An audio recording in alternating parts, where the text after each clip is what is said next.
హిందూ మతం మీద నీకు గౌరవం లేకపోతే లేకపోవచ్చు గాని హిందూ ధర్మ పరిరక్షకుడు వైఎస్ జగన్.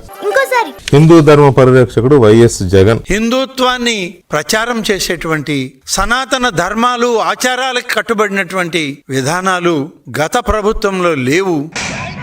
బ్రహ్మోత్సవాల్లో అతి ముఖ్యమైన గరుడ సేవకు భక్తులందరూ వచ్చి దర్శించుకోలేరనే ఉద్దేశంతో వైఎస్ఆర్సీపీ ప్రభుత్వం ప్రతి పౌర్ణమికి పున్నమి గరుడ సేవ వచ్చేలా ఏర్పాటు చేసింది. సంక్షేమాన్ని కాంక్షిస్తూ దేవాదాయ శాఖ ఆధ్వర్యంలో తొలిసారిగా జగన్ హయాంలోనే విజయవాడలో రాజశ్యామల యాగాన్ని 2014-19 మధ్య చంద్రబాబు హయాంలో దోపదీప నైవేద్య పథకాన్ని 1600 ఆలయాలకు పరిమితం చేస్తే జగన్మోహన్ రెడ్డి వచ్చినాక 5350 ఆలయాల్లో అమలయ్యేలాగా చర్య. వంశపారంపర్య అర్చకత్వం హక్కులను గుర్తిస్తూ ఎండోమెంట్ ప్రాపర్టీ రిజిస్టర్లో ఆయా అర్చకుల పేర్ల నమోదుకు నిర్ణయం తీసుకున్నది వైఎస్ఆర్సీపీ ప్రభుత్వమే. అమరావతి, విశాఖ, భువనేశ్వర్, జమ్మూ కాశ్మీర్, చెన్నైతో పాటు అమెరికాలో ఆలయాల నిర్మాణానికి వైఎస్ఆర్సీపీ హయాంలోనే శ్రీకారం.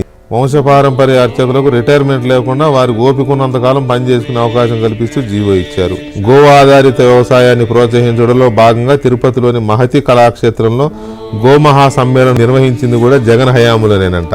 చిన్నారుల్లో దైవభక్తి పెంపొందించేందుకు వైఎస్ఆర్సీపీ హయాంలోనే ప్రభుత్వం రామకోటి కార్యక్రమానికి శ్రీకారం చుట్టింది. గోవింద రామకోటి రాసిన పిల్లలకు వెంకటేశ్వర స్వామి దర్శన భాగ్యం కల్పించింది. మరి బాబు ఇవన్నీ ఎప్పుడు జరిగింది మేము చూడలేదు, మా దృష్టికి రాలేదే, ఇన్వెస్టిగేట్ చేయాలి. ఈనాం భూములు కలిగి ఉన్న వేలాది మంది అర్చకులకు వైఎస్ఆర్సీపీ ప్రభుత్వ రైతు భరోసా పథకం అందజేసింది. అర్చక సంక్షేమ ట్రస్ట్ ద్వారా పలు సంక్షేమ కార్యక్రమాలను అమలు చేసి 48 కోట్ల మేర లబ్ధి చేకూర్చింది వైఎస్ఆర్సీపీ ప్రభుత్వం. విజయవాడలో చంద్రబాబు కూల్చేసిన ఆలయాలన్నింటినీ పునర్నిర్మించేందుకు జగన్ 21 జనవరి 8న ఆలయాలకు శంకుస్థాపన చేసి 23 డిసెంబర్ 7వ తేదీ నాటికి పూర్తి చేసి ప్రారంభించారు.